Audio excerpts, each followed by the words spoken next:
Hello and welcome to the Berkcast, the How to Train Dragon podcast. I'm your host, HC. With me is... Wolf. And And, Wolfie-Dragon. yep, we have Wolfie-Dragon here as a guest because Rush couldn't make it and we had something pretty big planned, but stuff came up. But we're still here. We promised you that we are going to talk about if Race to the Edge is canon or not. And that is what we're going to do. But before we get to the good stuff, Wolfie-Dragon, the listeners know what Wolf and I thought about Race to the Edge in general and the final season and everything.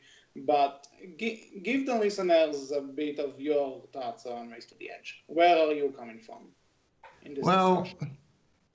I watched it at first, the first few seasons, but I quickly fell out of love with it. I felt the writing didn't make much sense, and that the characters were not the ones I loved from the movie, basically. So that's also why I don't consider Race to the Edge particularly canon. Just a question: when you said the first few seasons,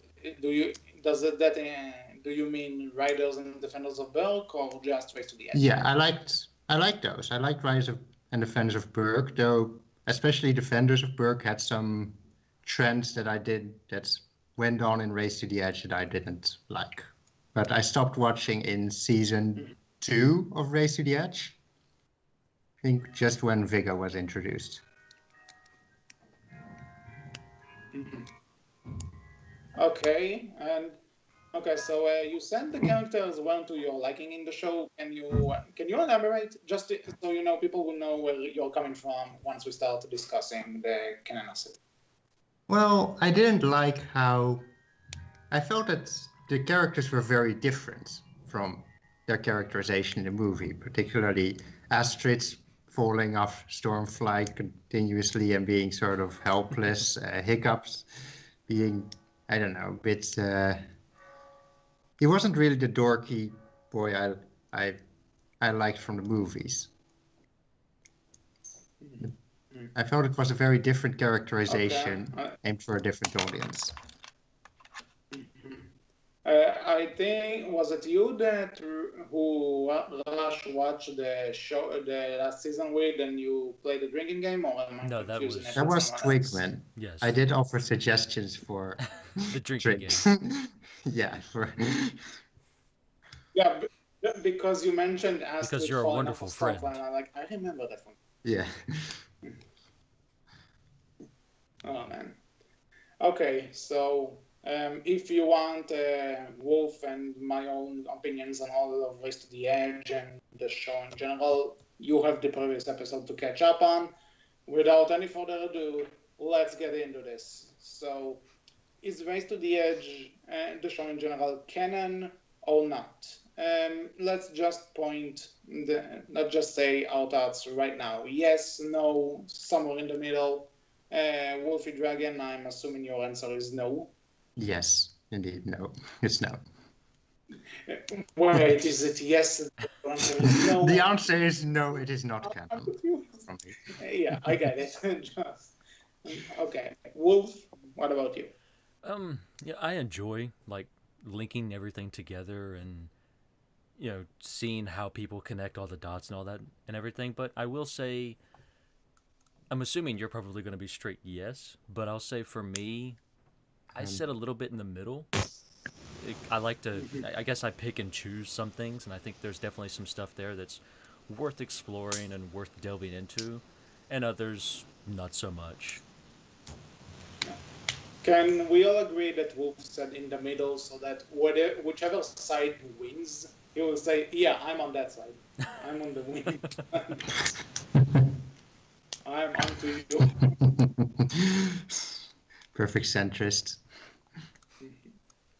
But anyway, yeah, I'll say yes, but it's a very cautious yes. And you'll see why it's a cautious yes when we move on. But first of all, so Wolfie-Dragon, you said no.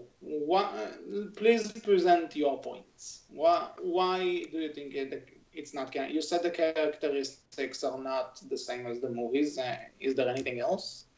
Well, there's a lot of inconsistencies, particularly with the second movie, such as in the second movie they mention that Berk's been at peace for 5 years. Hiccup is surprised at the thought of dragon hunters, at seeing other dragon riders. There's things like that. Basically, it doesn't make sense for him to do those things in the second movie if everything in Race to the Edge happens. It's all about the naming, it's hunters and trappers. Eric's a dragon trapper. Sure. So you gotta split hairs. But, you gotta split hairs here. I'll say my counter argument to when I'll get to my points. But okay, so does this anything else? A different team of writers. It's like just because you have the same copyright doesn't mean you have to have the same continuity. There's a lot of different Batman continuities, for instance, where different things happen, and they are all canon in their way, but you wouldn't say they're the same canon. Mm-hmm. Okay. In terms of my side, as like why I think it's canon is because considering the original, for a movie that takes time to establish the development of a lot of its workings, like how Hiccup developed Toothless's fin, and going from controlling it with a rope he holds in his hand to like an entire mechanical engineering and stuff. You always saw the development of it. So the fact that in the second movie he all of a sudden has a fire sword, he all of a sudden has a gliding suit. So seeing them tackle that in the show, like how he slowly developed it, works with the progression that these movies show the audience, and also I like the fact that I think I mentioned that in the previous episode that if you watch the entire show between the two movies, it helps some of the emotional moments of the second movie be more emotional. Like it adds to the baggage. And yeah, there are minor inconsistencies, which I might as well point out now. The one thing I'll say is that in the final episode of this show, of the entire show, actually, they say that they point out the fact that the baby dragons are not under the control of the bewildered beast because they fear. If that's the case, Astrid shouldn't ask that when Hiccup has a plan to use the baby dragons to get Toothless back. And man, I had another thing. What was it? Hiccup saying, I've never seen anything like it when he sees Eret's base with all the icicles. Though you could argue that he just didn't see a base being blown up like that. You could argue it, but overall, I can see how more how it's canon than not canon. If that makes any sense. Certainly. Mm-hmm. Okay, so now that's the point where we debate. So, Wolfie-Dragon, what do you want to say to me as the non-canon side? Well, as a response to your point, you mentioned it's nice, it adds emotional baggage. But does that make it fills in some blanks? But does that make it more canon? I can write a fic that does the same things. Mm-hmm. Okay, point. On the other hand, you said that not having the same creative team behind it doesn't make it a canon. Well, let's take the Marvel Cinematic Universe for a second. This has a bunch of directors and writers working together to create this big universe. Not all the movies have the same creative team. Like Spider-Man: Homecoming doesn't have the same creative team as Captain America: The Winter Soldier, but they're still canonical to each other. You know what I mean? Yeah, but that's because they're also internally consistent with each other. Mostly, which I would say Race to the Edge is not with How to Train Your Dragon 2. Mm-hmm. For Okay. example, if I may, let's say you have two Batman universes, and one is one has Batman's parents killed by the usual guy, Joe Chill, who's just a random street fuck, and then another comes in, and they say, okay, we're the sequel to this old Batman movie, but in this one, it wasn't Joe Chill who killed him, it was the Joker who killed Batman's parents. And you'd say So, that like, the doesn't make comics, sense. that's pretty much that's the example you brought up. Sorry? Like the example you brought up is something that like you were comparing the original Batman comics to Batman '89, which is good, a good comparison. Just okay. Yeah, and then you can, well, what I'm going with is that you can then try to argue that, for example, if the Joker literally killing Batman's parents isn't shown, then you could say, oh, maybe it's canon because maybe the Joker made Joe Chill do it, or maybe he mind controlled him, or it was all orchestrated. But then I often wonder, why? Why go through such lengths to try to tie these things together when it's much more logical, much more simpler to just say they're different universes. They're not the same timeline. Mm-hmm. You know, I would agree with you on that when it comes to the Drago and specifically Krogan relationship, because you know when Vigo mentions briefly, "I don't want to rule the world," as opposed to some people, then you can assume, yeah, he knows him, but that's how she wrote. But when you see Krogan coming back and apologizing to Drago for failing, and Drago decides to kill him, that's the point where I'm okay. Yeah, I see where you're coming from. That's a good point. It's the idea of Occam's razor, right? Like, you know, when presented with different ideas, you take the one with the least assumptions. Yeah, basically. I would argue that Occam's razor takes some of the fun out of things, though. Well, if I may say something, though, while, yeah, I do agree that some things aren't necessarily consistent with each other between Race to the Edge and the movies, they do go out of their way to, you know, respect the lore and use the lore in the stories. Like, let me say this: nothing that's been outright said in the movies, nothing major anyway, is contradicted by Race to the Edge. For example, they didn't say, if they said like Valka was kidnapped by the trappers and not the dragons, then yeah, I could, okay, different universe. If they said that, you know,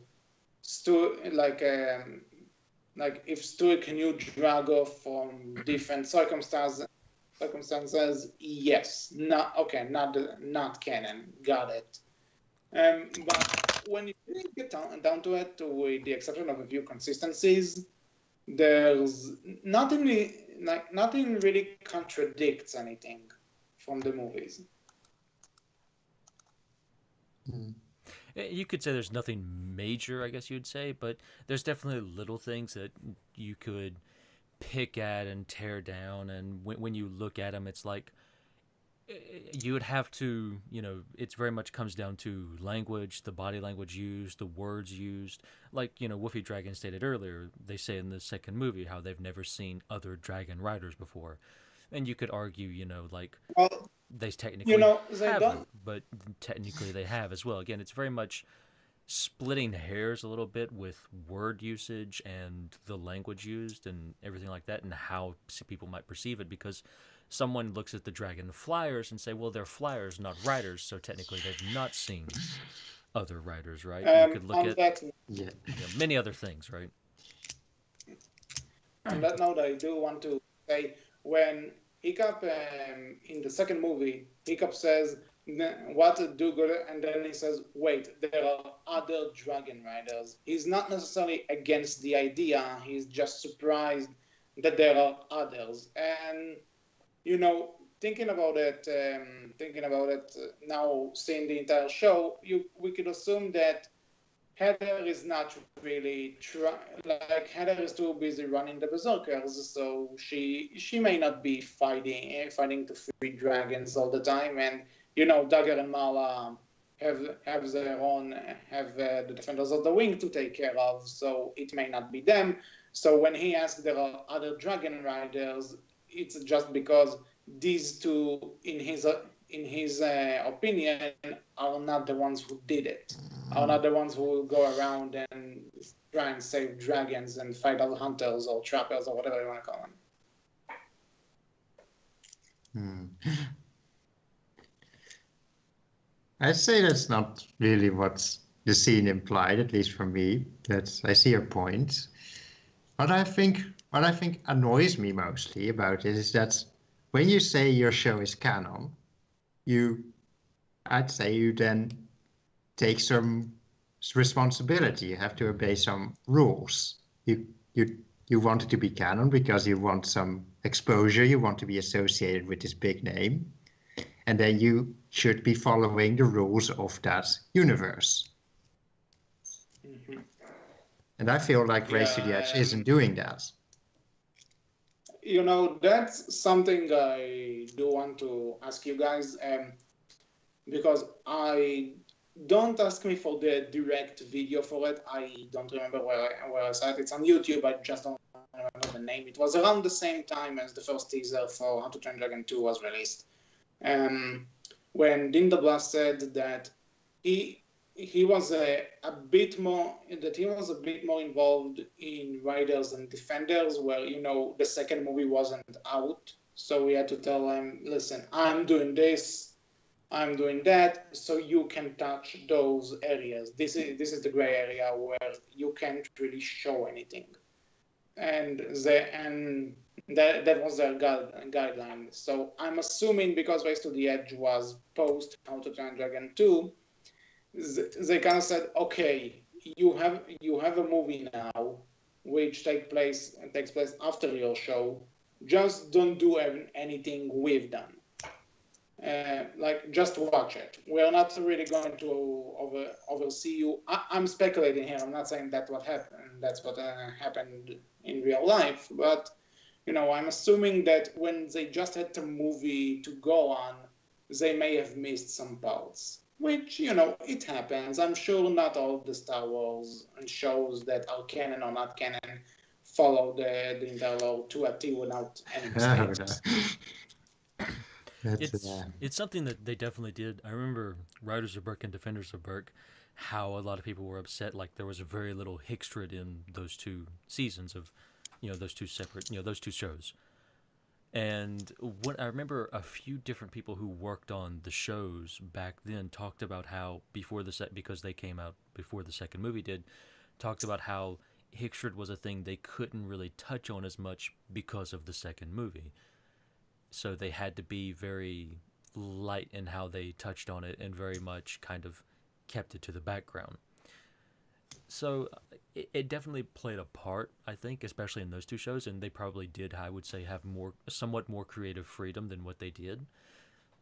And they definitely, I think, explored that to some degree. Whether or not you like how they explored it or not is definitely going to be up for debate, I'm sure. But I think they did have more creative freedom, and they definitely tried to explore that some. Something I would like to ask you, Wolfie-Dragon, since you don't consider the show canon. I know for a lot of people, the Wing Maidens are very contentious. Like, where would you place them at, in your opinion? Do you think they fit in with the idea of How to Train Your Dragon canon, or not at all?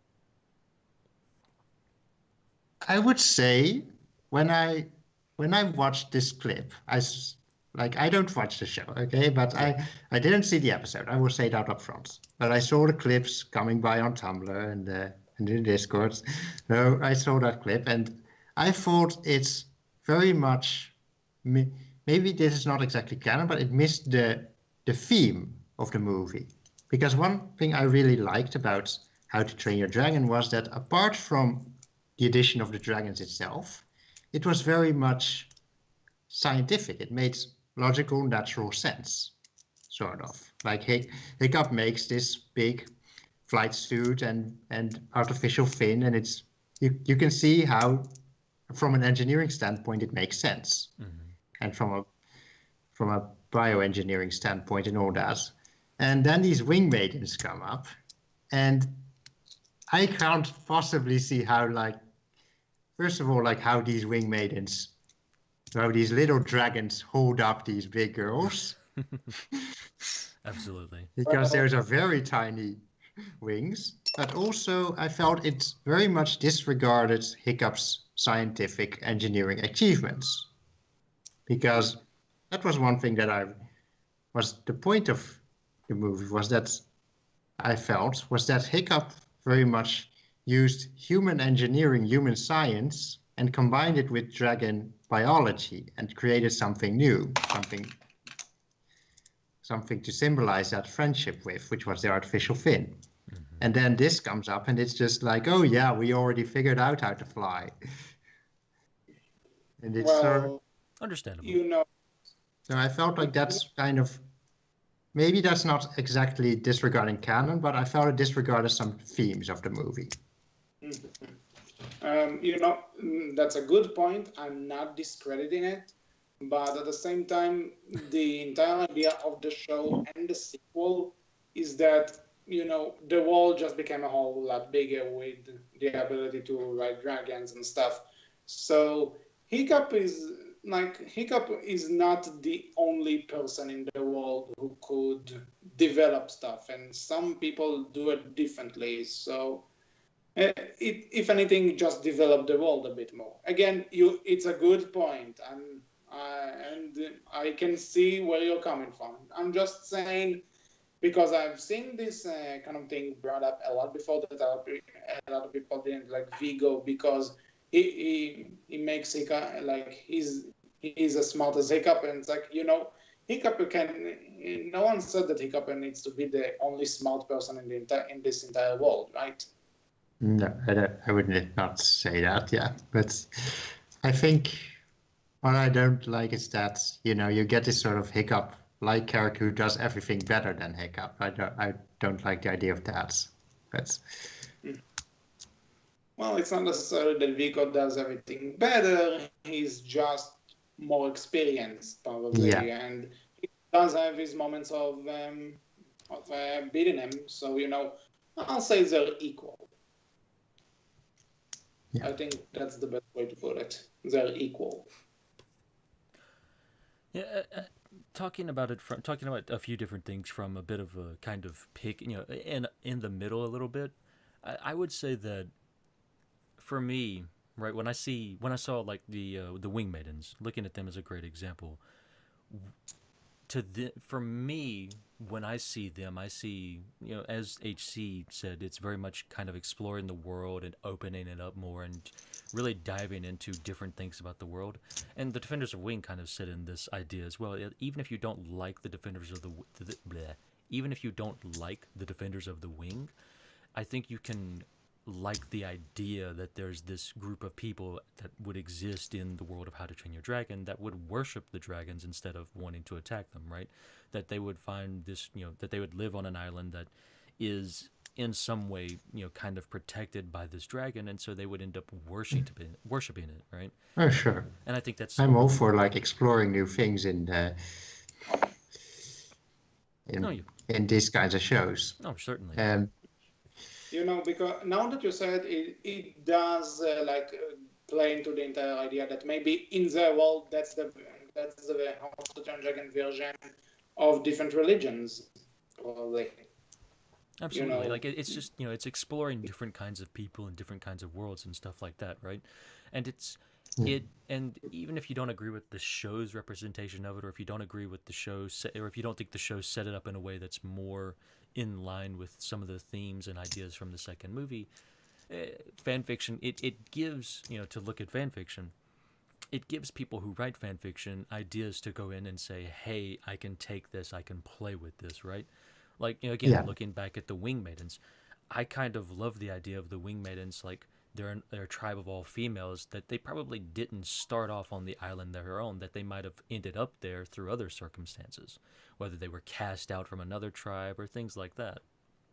As simple examples. And I love exploring that, and I think there's a lot of potential and possibility there from the show coming up with these ideas. It's the same for what literally got me into writing for How to Train Your Dragon for a few short stories was the idea of the dragon root. Now, my idea for the dragon root has definitely changed a lot from what Race to the Edge set it up to be. Like, for me, I think I like the idea of it being a more symbiotic relationship between the dragon root and the dragons, but it's definitely an idea that the show came up with that I don't think we would have seen elsewhere without the show having happened first. And I think that's one of the things, like when I say I enjoy the show, and I hear others completely hand wave the entire show away that say none of it's good, I feel like that's a bit disingenuous maybe and a bit disappointing, because you're definitely missing out on some good stuff. And it's something I wouldn't say Oh yeah, sure. Sorry, continue. Okay, go ahead. I wouldn't say the show is bad. I say I don't enjoy it personally. I won't want to bash anyone who does enjoy it, but I personally treat it as I've used the term a very expensive fan animation project before. So I put it at the same level as a very influential fanfic or fan art or fan animation. Sure, and I can understand that. And in that sense, I'm fine with people exploring different themes or trying different things. But I say that doesn't automatically make it canon. Oh, certainly. Yeah. Is mostly. If I may say another thing that's a bit like if you are going into this with my point of view that it is canon because you want things to make sense in the world, as much as it may not, there's the entire idea that in the final episode the hiccup said the wing maidens knew a person who knew a person who knew a person, and that person who knew a person it's Valka. So wouldn't you think that when they gave her the egg, is there no chance that they brought up the name Hiccup at one point to make Valka think, I just thought about that. They said, this guy we know found this King of Dragons egg. What's his name?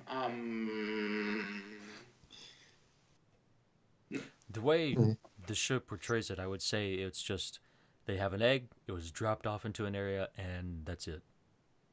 And Valka just happened to walk by and they dropped it off in an area that she would definitely know where to find it at. Like, that's, I guess, how they tried to portray it. It's definitely a little weird, right? Like, it definitely... Like, I would say, and I've seen this argument made before, like, Season 6 of Race to the Edge probably could have done a bit better, but they did have quite a few episodes mixed in with more plot-centric episodes that were definitely filler.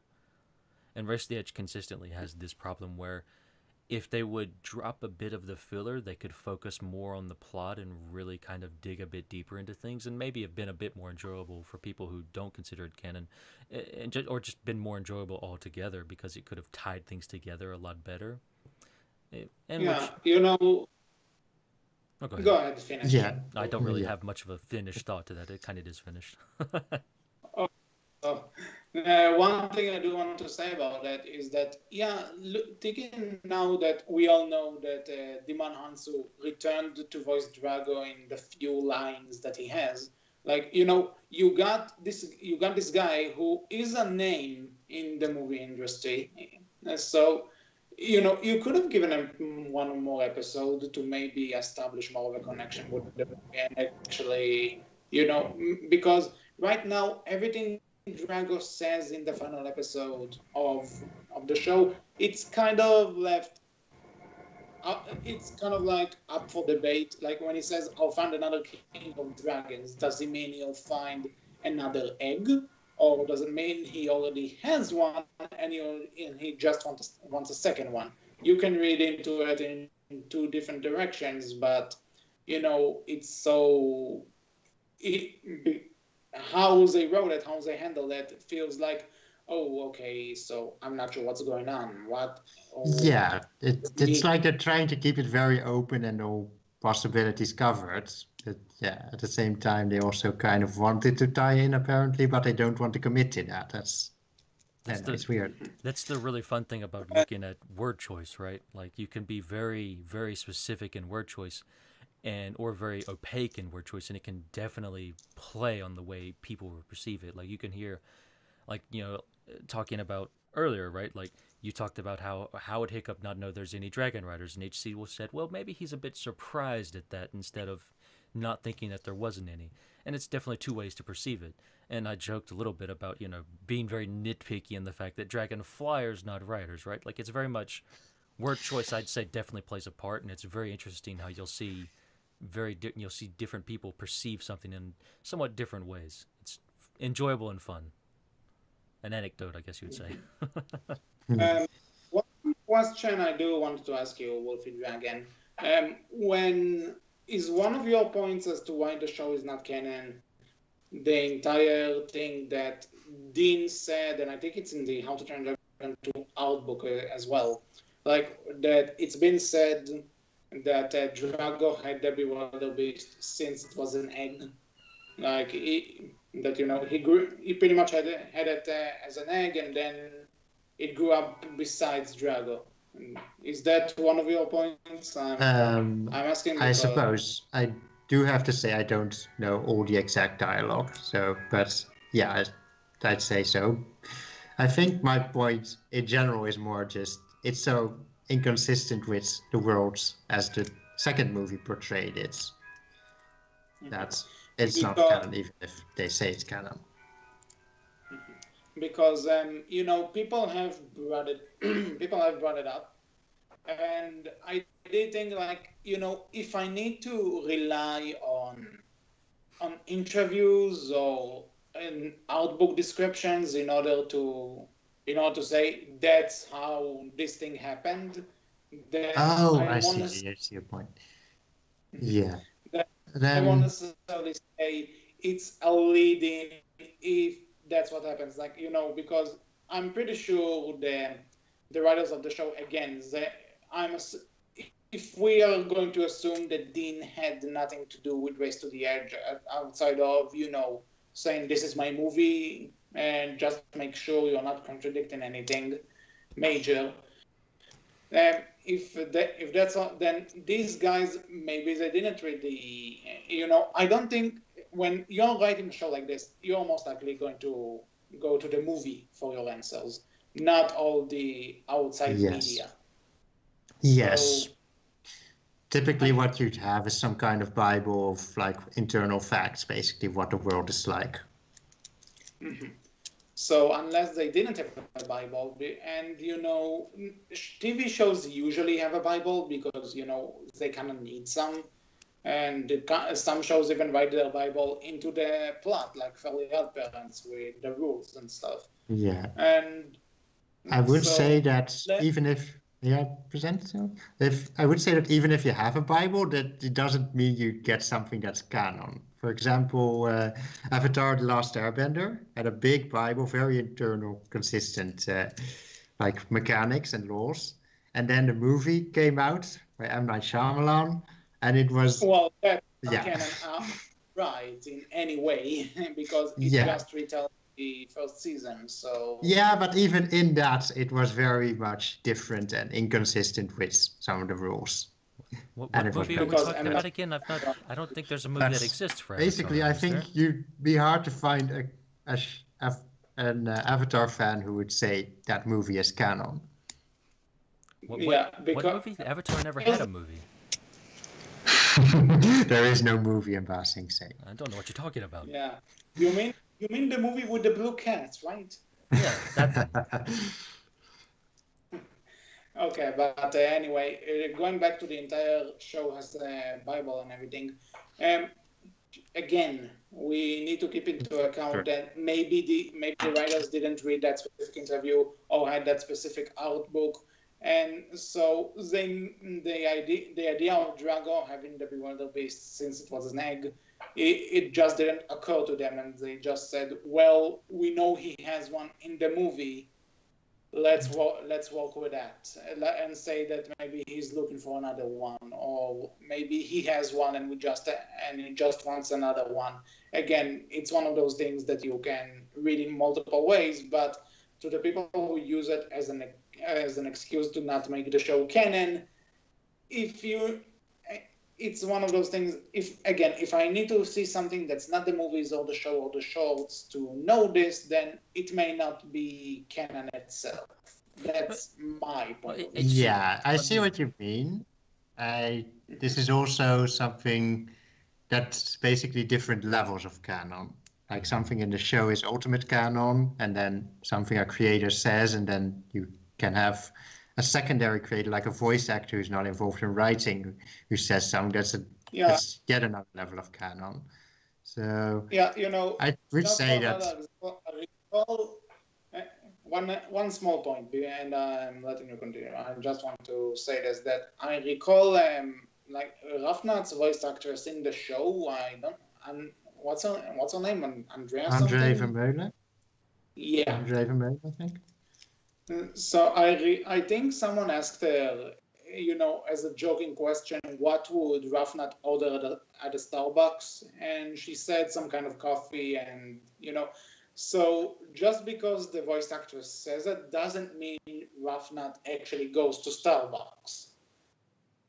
No, or that if the show did portray her going to Starbucks and she orders something different, that doesn't mean that, because Andre Vermeulen said, it doesn't mean it's automatically canon. It's Word of St. Paul. Exactly. As long as you don't see it in the show /movies / graphic novels or whatever, then it may not. So, show don't tell. It's the general rule of filmmaking. So if we don't see it, hear about it, it may not be 100% factual. Unless you're writing a modern AU, then you better follow that religiously, or you are not a good writer. End of story. Yeah, TV Tropes has different words for this. It has basically canon for something that's in the franchise, then Word of God for something that the creator says, basically. So Dean DeBlois, or if it's in Harry Potter, then J.K. Rowling says Dumbledore is gay, for instance. It's Word of God, but it's not exactly canon. And then you have Word of St. Paul, which is when a sort of secondary creator or close relative of a creator says something, which is what a voice actor would do, for example. And that's like a lesser level of canon. It's...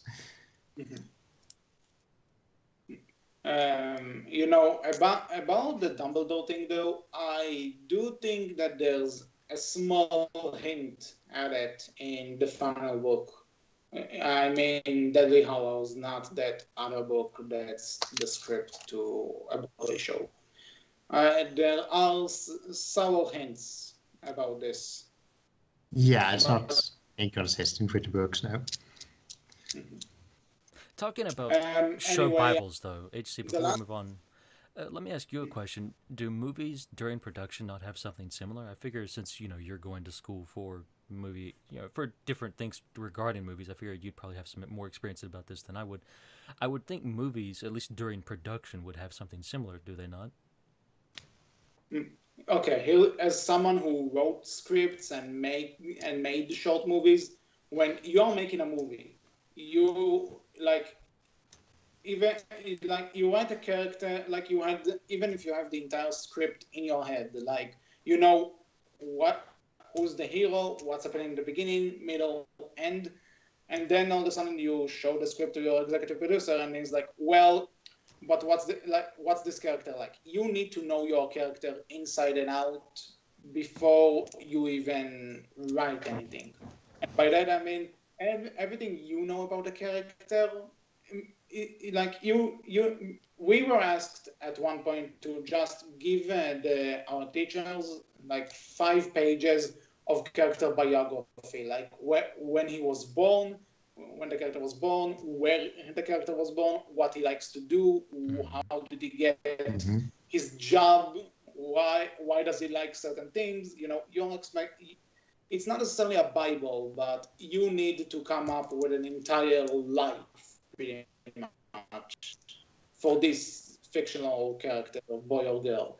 And even if it's the most, I'm pretty sure that if Silent Sven was in the movies, he would have an entire epic backstory to him that we wouldn't know of, because, he's a minor character, but you may never know when this minor character will come into play. So you need to know everything about these characters, and you need to write a lot about them, and the story needs to serve them in that regard. So yeah, movies don't really call them a Bible as much as character exploration, but you get the idea. It serves a similar purpose. The reason I ask is because you would think, though, I mean, like looking at the example you gave with Drago and the Bewilderbeast, did he raise it from an egg or did he already have it and things like that? You would think this would be something that if the movie, if Dean, writes scripts and everything the way, I would assume that he does, which is similar to the way you talked about it just now, then you would think he would have all this written down and he would share these notes with the creators from the show. I would assume. Yeah. Yeah. Again, because I did, I believe I saw a behind the scenes thing on YouTube where Dean talks about the decision to make How to Train a Dragon 2 5 years later, and you actually see him sitting down and writing notes. Mm-hmm. That's exactly what you need to do. Like, you have this character, and it's like, well, I want him to be this. I want him to be that. I want him to do this kind of stuff. And then you start writing actual character studies about that character to get to know him. But here's the thing, though. Seeing how the movie was already out, and everything. Again, speculation, because I believe I also said that heard that the DreamWorks animation movie division is not the same as the television division. Yeah, it's these two different things.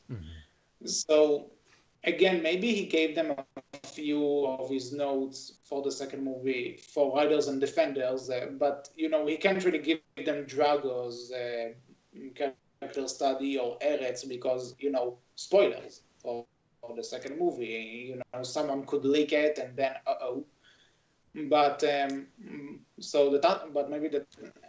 the thought process is that while the second movie is out, they, like DreamWorks, the movie division, can supply them a copy of the DVD or anything, and they could just watch it and study it and do whatever they please. So I'm not sure how much of the character studies for the second movie were used, if they were used at all, throughout Race to the Edge. Okay, interesting. Yeah, but I'd say that doesn't really make it more canon. Like, to me, that sounds more like a reboot almost, because they have to make these characters from scratch. They have to make their own interpretations for them, independent from the original creator's view. Yeah, I definitely wasn't trying to say like, oh, that makes it more canon. I was coming at it from the idea that, it would seem that if they wanted to be more in line with canon, it would, to me, from an outsider's standpoint, I would think, shouldn't they or would they not have access to everything Dean has come up with or thought of? And it's interesting to hear that they may not have that access because of timing and when things were being worked on and stuff like that. So I figured it'd be interesting to kind of get that viewpoint, if you will, talking about show Bibles and stuff like that. Yeah. And again, I just want to make sure that my person, like when I say people do this kind of stuff for character movies and that they didn't use it for How to Train a Dragon 2 because the movie was out, this is just speculation. I'm not claiming to know about this. I'm speculating, that's all. From my experience in the quote-unquote business.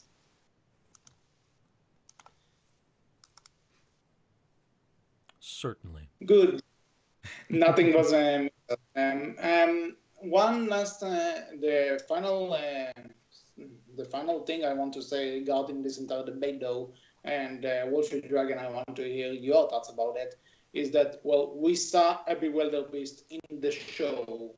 They they've heard about, they know about the King of Dragons in the show before they see Valka the bewilderbeast. And then, what is your stance on this? Sorry, I missed the question. My internet had a little hiccup for 20 seconds or something, I think. Could you repeat? Oh, okay. So one haha hiccup. I see what you did there. And second of all, I said that in the final episode we did see the bewilderbeast in the show, and the characters do refer to it as the King of Dragons and stuff before they see Valka's bewilderbeast. So, as the non-canon side for the show, what do you think about it? What is your stand on it?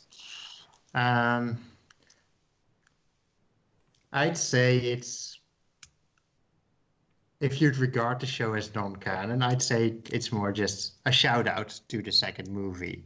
Like, hey, this is a concept from the movie. We put it in here, like an Easter egg. But I'd say the egg. I'd say I find it weird that the egg apparently grows into Valka's bewilderbeast in like a year or 2 years. You say a year, but considering the timeline, the official timeline that they put out, the finale for Race to the Edge take place around 6 months before How to Train Your Dragon 2. Oh, no, even shorter. We'll give them a year to say. We'll give them a year though to be a little bit generous. Okay, let's say a year. Still a big growth from an egg too. Yeah, I agree. This is something I've talked about before as well. Like dragons, even in the movies, they grow a bit fast, but the show definitely, like that's definitely something I've kind of had a bit of an issue with, just for how fast dragons grow. Like looking at Torch from Riders and Defenders of Berk to his size, all of a sudden in Race to the Edge, and Garth as well, right? Like it's definitely a little bit like, wow. These things grow fast. I know like some people make the comparisons to how quickly dogs can grow from like a very small puppy that you can hold in 2 hands to this giant dog who basically takes up your entire body almost when you try to hold it. Like, but still yet, like you can kind of see the progression there, and the size difference isn't as massive as Bewilderbeast Egg to this thing that basically makes me look like a tiny ant. Yeah. There's definitely a bit of something doesn't seem right. And also something that I felt when I first watched the second movie was I had the impression that the Bewilderbeast was ancient, basically, and it was there when Valka was dropped in the sanctuary, basically, and it had been there ever since. Yeah, it definitely had this more like, wow, this thing is really old vibe. Like it's been here for probably longer than the Vikings have. Centuries, maybe even 1,000 something years like or more. that. I can definitely see how you get that vibe, and I can definitely agree with that. Yeah, but since we saw an egg, so we can assume the very logical explanation that these species may have been around for a while, and they just reproduce. Well, that's certainly dragons reproduce. Maybe it's like not, go ahead. Maybe it's like how they built way back in season 1. They built the edge in like really quickly off screen, sort of like they arrived at the edge, and then suddenly next episodes they have these huge huts and bridges and everything built that would normally take like a whole group of men months, with that kind of technology. So maybe we should just not be looking for this much logic. Yeah, it runs on cartoon logic, and that's the. Looking at the Bewilderbeast Egg, I've seen a few people bring this up and talk about it a little bit. I do like the idea that, or kind of the showing of the show touching on the idea that the wildebeest being these very, being very much an endangered species in a way, and there being very few of them, and this egg being an extremely important thing, and the idea that within within the show and the movie, like the egg isn't Volka's wildebeest; it's an unhatched egg that she still has, even during the time of the second movie, that still hasn't hatched at that point. I kind of like that idea, and it's definitely a more interesting one that you can take from the show and say, hey, you can work this in, and it'd be more interesting to go along and kind of explore that idea. And that I think that's where my opinion about the show being canon or not really lies, is that I love to explore different ideas, and the show definitely gives you that ability to say, this was a little bit off, or I don't exactly agree with it, but I would love the chance to explore this using the characters and the ideas from the movies, and really go into this idea and explore that and kind of go along with it and see where I can take it based on that. Yeah, I agree with that mindset. I just wouldn't call it canon as such. You can do the same thing with fanon. And that's pretty much what it is at that point, is definitely fanon, not canon. So yeah, absolutely. Yeah. And okay, the thing I want to point out with this scene is that, let's see, okay, got a message here, ignore it. So I want to give full credit to Hedek, King of the Wilder West, on Tumblr for bringing this up, because I didn't really think about it. When people saw the wildebeest in the show, the question started rising more on the, is it Valka's wildebeest or is it Drago's wildebeest? And looking at it from every angle, it may be a different wildebeest altogether. Like, it's not Valka's and it's not Drago's. It's just another wildebeest that exists in this world. And to be honest, looking if we compare Johan's height to Hiccups, they're pretty much the same height as the show shows it. And looking at Johan and that wildebeest, that wildebeest in the rest of the Edge seems to be a lot smaller. Not significantly smaller, but smaller nonetheless. So I do think it's a different wildebeest altogether, or just laid an egg, happens. Yeah, I'm usually hesitant about this kind of how do I put it, speculation, because it feels like the writers of the show don't even know, sort of. I feel like if they have an explanation, if they have a timeline of who is what, basically, then they could have or should have made it more clear. Basically, if they wanted to tie in, there's a narrative in How to Train Your Dragon 2 about these bewildered beasts, and if they want to tie it into that, then they should make that clearer and not rely on the fans to have all these theories about, oh, maybe it was this, or maybe it was that, or maybe, I don't know. It's the idea that if I have to explain for you, then you've probably not done as good a job of writing it. And this goes for movies, books, or shows, anything really. Yeah. I'm not saying it was handled well, but I need to defend the capacity of the show, so I'll go with whatever I have. Because if anyone hasn't noticed, I'm pretty much losing this fight. Again, I think it's really going to be up for debate for a lot of people, and it's definitely going to be something that different people are going to definitely see differently. Like, we talked about before, the splitting of hairs with the dialogue choices and the word choice even. You're definitely going to see people perceive it differently and take it differently. Yeah. Like I said, I still enjoy trying to connect everything and seeing how people will connect the dots and how they'll, bridge everything. I still enjoy seeing that, and I'm going to continue to enjoy seeing that, even if the show is proclaimed non-canon or canon, depending on who you talk to. Yeah, and I think that's the entire fun of this the entire fun part of this franchise, that you have all of these things to talk about and come up with different explanations to everything, and have a meaningful conversation about it. That's what that's what one of the Yes, things I love about I'm not. them. Yeah, I think my position is mostly that like I like these kinds of extra material, extra spin-offs, and I just don't think that you should just. It's like, oh, this is canon now, willy-nilly, when you then don't obey the rules of canon. Like there were these way back around when the first movie came out, or like just after it, you had these shorts about the Winter Olympics, like really short No, clips, these are jokes basically, but you wouldn't say they were canon.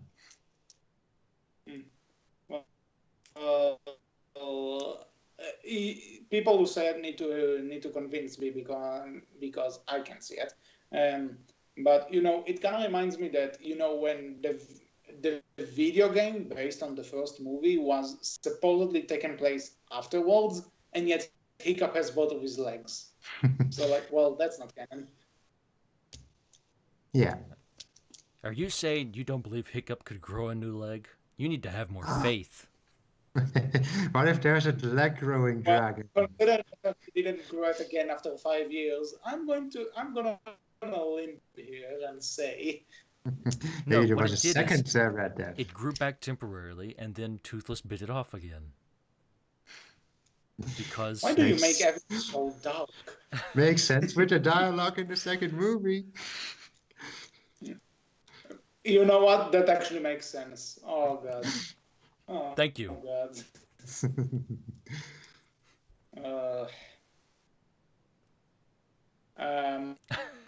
But yeah, I guess what my point was, what I was trying to say is like I'm fine with this, or make a new show. Go ahead, it's awesome, and then don't be afraid to just say, okay, it's fun. It's not always consistent. Just say that okay, this doesn't fit right because we changed it. Just admit that.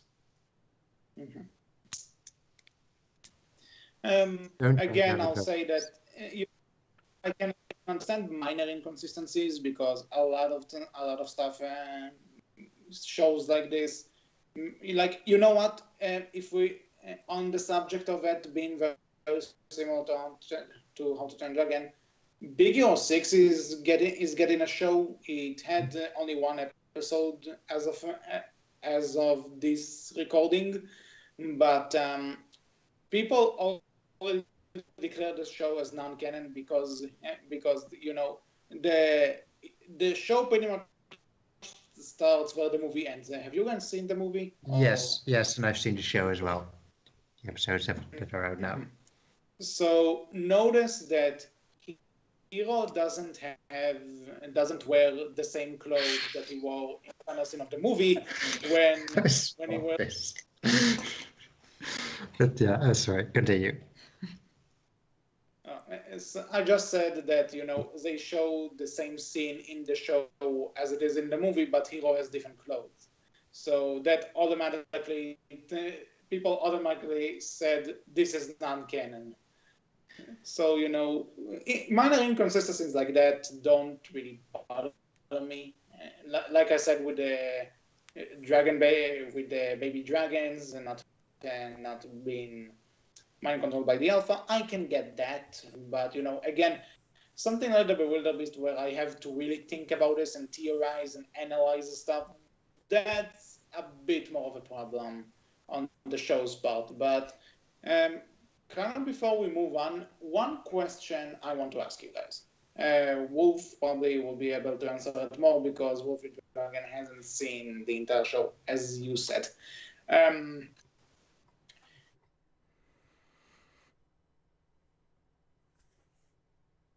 More canonically, they stuck to the original plan of finishing after Race to the Edge 4. Like, Race to the Edge 5 and 6 didn't happen. Would you say it's canonical without those two? Repeat that, because my internet just had a hiccup for whatever reason. I think mine as well. I think it was some. It definitely everything got really quiet there. Whoa. Are you still recording though? Yeah, I'm still recording. You're fine. Okay. So repeat. Do you think the show's canonicity would be more logical if they stuck to the original plan to finish the show after Race to the Edge 4 and seasons 5 and 6 didn't happen? For me personally, I would say Race to the Edge season. I think it definitely summed things up a lot better.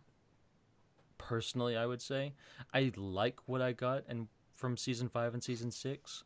But if like someone came out and said, yes, season 5 and season 6 are not canon, those were just us having fun, I would be perfectly like, yeah, I can understand that, I can see that, and I can say season 4 definitely ended things off better, more than likely. But I mean, at the same time, like if we didn't get season 5 and season 6, we wouldn't have had, some of the fun moments we got for it. So I can't, again, I can say I can see it. In a roundabout way, I could definitely, me getting to it, I can definitely say, yeah, I could see that being the case. What Well, we wouldn't have the Wing Maidens, so that would help. That's on a more serious Yeah, note. there we go. We fixed everything. I think, not for me, though it's hard to say, because I started, the problems the show had for me that made me stop watching it started long before season 4 and 5 and 6. But I'm not sure right now. It's hard for me to say if that's a problem of canonicity or not. Like, I'd say personally the characters are out of character, even in the earlier seasons. But it's hard for me to say, put a real difference between seasons 5 and 6 and before, because I haven't seen them, and I'd say even the series before that is already iffy on the canonicity from my point of view. Okay, so I think one question, like we kind of finished the debate pretty much, but I do want to ask Wolfie-Dragon specifically, because you don't think the show is canon, so what would you do in order to make it canon in your eyes? Depends on what I'd want to do for the show. I'd say if I want to go ham, which is and explore all these different things, but don't want to feel constrained by canon, I would just say it's a spin-off. But otherwise, I'd say take it more in the direction that Tangled the series did, which is take out a lot of the war stuff, the fighting stuff, the dragon hunters, like maybe leave in Alvin, but don't make it dominate the show, which is like what it started doing in Defenders of Berk and then in Race to the Edge. Make it more just other themes, exploring things on Berk, finding new dragons, more conflict with Hiccup trying to become chief. There's a lot of different things you can do there, I think. I could definitely get behind that, like exploring the world more and like going outside of Berk more and keeping that idea of exploration from the second movie would be really exploration and just bringing the dragon training to other tribes maybe. So basically just not make it so war and fighting focused, mostly. Okay. Because I think that was the biggest source of the, like, why it surprised me, because the second movie said we've got peace on Berk for 5 years. Interesting. Anyway, Wolf, do you have anything to add to it? No, I think Wolfie-Dragon summed up ideas for the show being a bit more canon really well. It'd be interesting to see that idea of a show. I agree. Well, I really enjoyed Vigo and Riker and the Dragon Hunters and Krogan and thought it was fun. I would definitely like to see what they could come up with without all of that. It would have been interesting. Okay. I'll add just a minor thing for me, because, when I say the minor inconsistencies don't bother me, as someone who wrote fan fictions, How to Train a Dragon and Not How to Train a Dragon, I really want to make sure that every little thing I write about is correct slash confirmed slash canonical, that it will make sense in this world. So a lot of people, other fan fiction writers do it as well. So if fan fiction writers can do it, the showrunners can, and they probably had free the movie as well. Yeah, so, I would be like, I'd say personally that I would hold the show writers to a higher standard than fanfic writers, and I've seen fanfic writers come better characterizations and better writing for these characters and for what could be the show. Okay. So one more thing I wanted to ask you is that if you were in charge of making this show, okay, not another show, not this show specifically, and all of its 8 seasons stuff, would you try and follow the lore established by the movies, or ignore it completely? Like, say from the beginning, it's not canon, I can do whatever I want, or do what they try to do and actually follow the rules and the story of the movies? Personally, as a writer myself, I try to follow the rules and the lore, but I can imagine just trying to make it an alternate universe, so to speak. It depends on what I'd want to do with the show and what producers would want me to do with the show, I guess. Yeah. Okay. Understood. Wolf, your take? I would definitely try and I would definitely follow like anything that's established within the movies. I would definitely try my best to follow, but I would also definitely want, even if I could and was able, I definitely want to play with that and bend it somewhat if I could, to see what different things and ideas you could come up with from it. So I would I would play around with it, I guess you would say. Okay. Just to close up this episode, there's a funny story that I that I remembered while practicing what I'm going to say for this episode. Have you guys heard of the Mega Man X games? I've heard of them. I haven't played them or seen them played. Okay. Those are the new ones, right? They're not it's around, new. Like they're around 90s, early 2000s. Oh, right. Okay. But yeah, I've heard of. I wanted to do a reboot. Okay, but the point is that according to Mega Man's creator Keiji Inafune, the fifth game, X5, was supposed to be the last one in this lineup. It was supposed to be the final one, because a character in there, Zero, kind of their best friend for X, I guess, that character dies in that specific game. If spoilers for a game that's over 10 years old, but the thing is that behind the scenes, Inafune wanted to bring him back to life in his own lineup of the Mega Man Zero games, which are a thing on the Game Boy Advance if you haven't. So he goes to work on those, but then all of a sudden Capcom says, you know what, let's make an X6 without him, because what could possibly go wrong? And guess what? They brought the same character he planned on bringing back to life in the side series in the sequel. Right, so they killed him off. Wait, so they killed him off and then they just brought him back without explanation?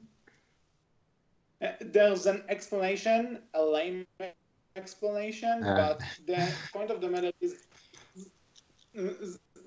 because the explanation is written in game like this: I hid myself while I tried to repair myself. That's the explanation.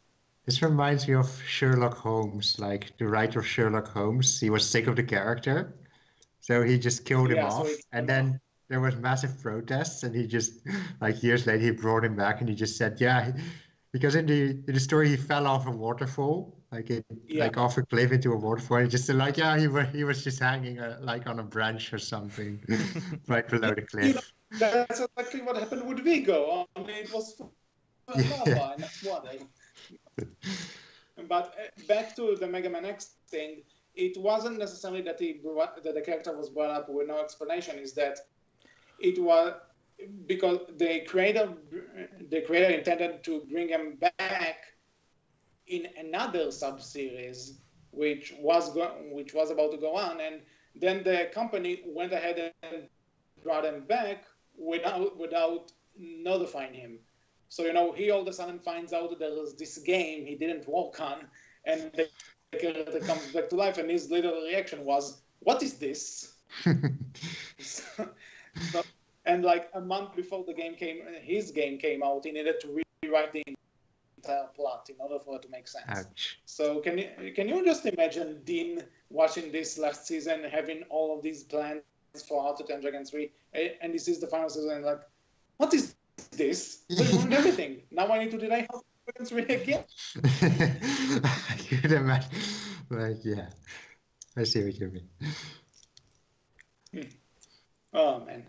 So yeah, that was the funny thing that I thought about while writing the script for this. So yeah, we kind of pretty much went with no definitive winner on if it's canon or not. It's a debate for the ages, I guess. I'm pretty sure it's one of those questions in the franchise people will still ask even after How to Train Dragon 3 is out, because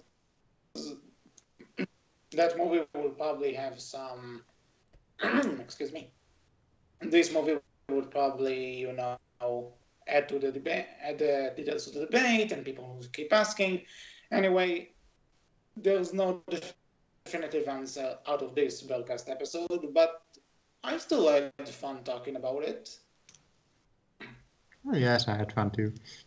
It's definitely a question that I think each individual person will have to answer for their own selves. Like, what do they enjoy from the show? What do they not enjoy? Like, do they think it's canon? Do they not?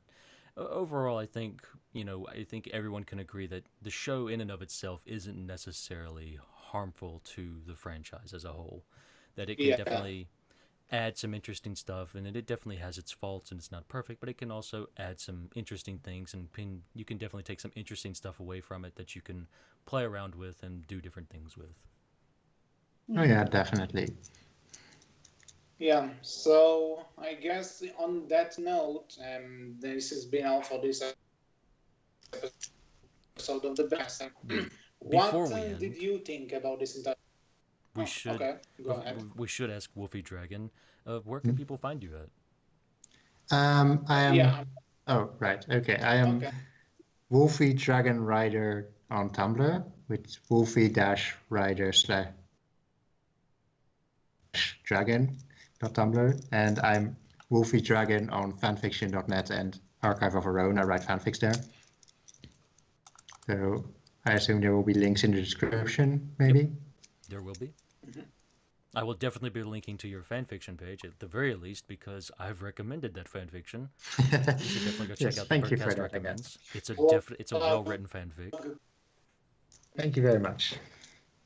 Yeah, so you can find Wolfie-Dragon there. So what did you guys think about this debate, and what do you think about Race to the Edge's canonicity? Is it canon? Is it not? Why do you think the way you think? Leave all of those thoughts in the comment section below. You can also tell us about this on Twitter, where we are Berkcast with a capital B, capital C. On Tumblr, we are known as Berkcast Team, and you can find all of us on the How to Train Dragon Discord and the Berk forums. You know already how to find Wolfie-Dragon. Thank you for joining us for this discussion. Yeah. Thank you for letting me be on. No problem. So until next time, I was HC. I've been Wolf. And I was Wolfie-Dragon. And we will talk to you all next time. Take care. Bye-bye. Bye. Bye.